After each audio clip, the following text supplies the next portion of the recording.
let's focus on the next corporate that we have on the show, Blue Star. That's the next company on our radar. The recent check suggests that the company has seen robust demand from Tier 2 as well as other towns as well. Mr. Thiagarajan, the Managing Director at Blue Star, joins us on the show. Hi, Mr. Thiagarajan. First of all, Happy New Year to you as well as your entire team at Blue Star, and wishing you all the best for 2024. But let's talk about the year and now. Of late, how has demand been shaping up? Do you see enough traction? And are your estimates for the year, what you had set out for FY24, is it, in line? Good morning, Nigel. Happy New Year to you and your colleagues. It has been a great year, 2023, and we look forward to a very, very strong summer season ahead. As you're aware, the results will be out on 30th of January. I won't be able to talk about specific numbers, but the year went on well on the whole. After a washout in the summer season, the demand bounced back. The demand continued to be robust during the festival season. Not only for the room air conditioners, commercial refrigeration products, as well as large air conditioning systems did extremely well during 2023. As we move to 2024, the complete industry is bullish. You might have seen reports. The India is going to be the fastest growing market for air conditioning. And it will be the fastest growing market for commercial refrigeration as well, including cold chain. And in fact, the World Bank report suggests that the market size will be close to 1.4 trillion USD by 2040. And that again brings in the issue of sustainability. And the industry is working on multiple aspects as well. How to grow the market, how to grow it responsibly as well. All right. Mr. Thiagarajan, we take that on board. I'm just looking through a note that's coming from Nirmal Bang. They say that there's a gap between the industry's capacity addition and penetration into the RAC, that's room air conditioners. For you, what is your capacity utilization levels as of now? So this had been clarified last year itself that, the market size in India would cross around 10 million units, and Blue Star was expected to cross around 1 million units. You will see the figures as you move forward. And we do have a capacity closer to that as of now. And Sri City Phase 2 is under commissioning. So FY24 will be taken care of. FY25 we will be ready ahead of the time. And as far as the capacity is concerned, thanks to the PLI scheme, the industry capacity in about 3-year time should be doubling from what it was last year. And the market is also expected to grow. I mentioned it is going to be one of the fastest growing markets as well. Sir, good morning and Happy New Year to you and your entire team. This is Sonia here. Thank you for joining us today. I wanted to talk a little bit about the pricing pressure or the so-called price wars that are, underway in your sector. I was reading out of a report which suggested that both Daikin and Lloyd have either been reducing their prices or discounting the channel quite aggressively. How are you coping up with that? Have things gotten worse compared to, say, 6 months ago? And what is the prognosis as far as pricing is concerned? Good morning, Sonia. Happy New Year to you. This is going to be the case, actually. The manufacturing capacity is doubling. There is a PLI scheme. The market will have to grow. And it has to happen in tandem. In the meanwhile, India is the happening place. And who will be here, and the competition will intensify. We have learned to compete. You have seen our track record over the past 3 years, and we have a modest market share goal. I have stated by FY25, we should be targeting a 15% market share. We are on course with that particular target. You have to compete in the market. You have to improve the margins through innovation, value engineering. And most importantly, this I have pointed out in many forums.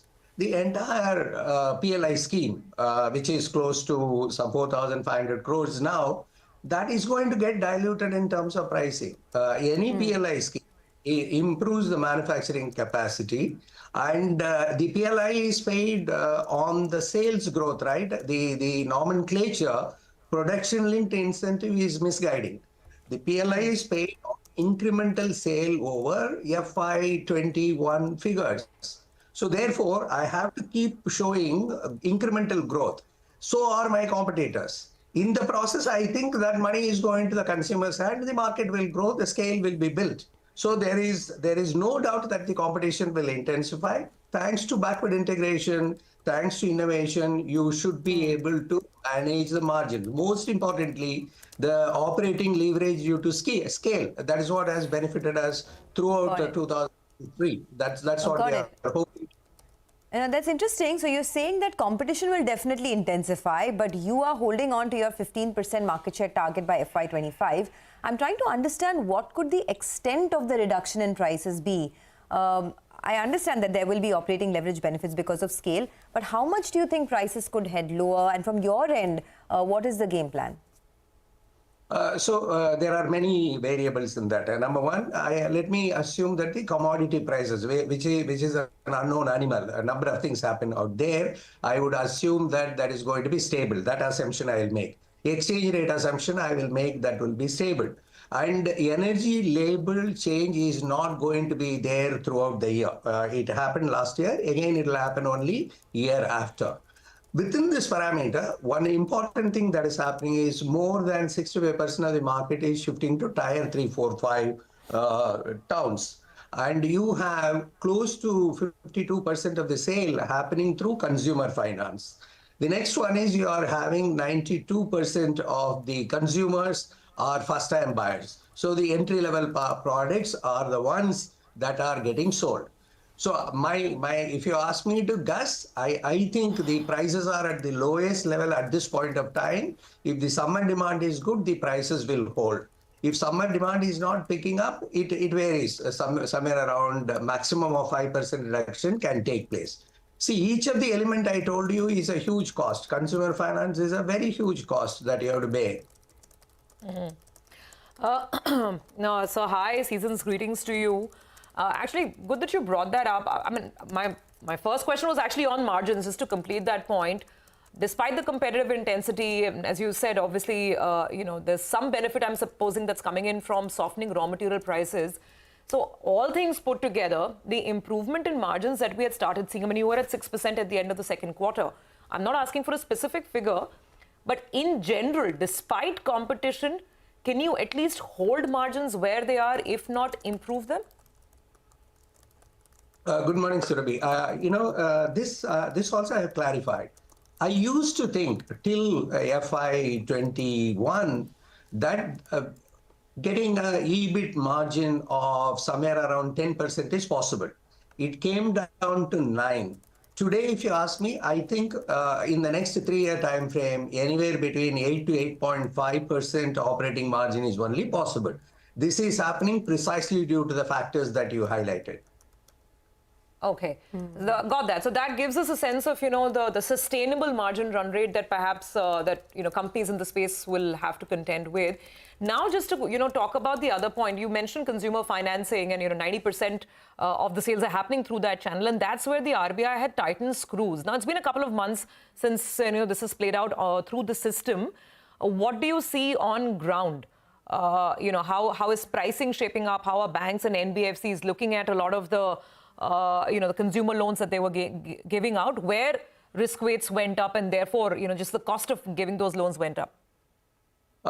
Fortunately, we have not seen any major change post the announcement in the past couple of months. And there is also intense competition. The NBFCs are betting on this particular space. And imagine this is a 35,000 rupee kind of financing per unit. And I think they will be in a position to manage without increasing the rates. And I'm only hoping on the competition between them that we should be able to. But then the same point, it's a level playing field. I would be worried that if Blue Star only is at a disadvantage, which is not so. Okay.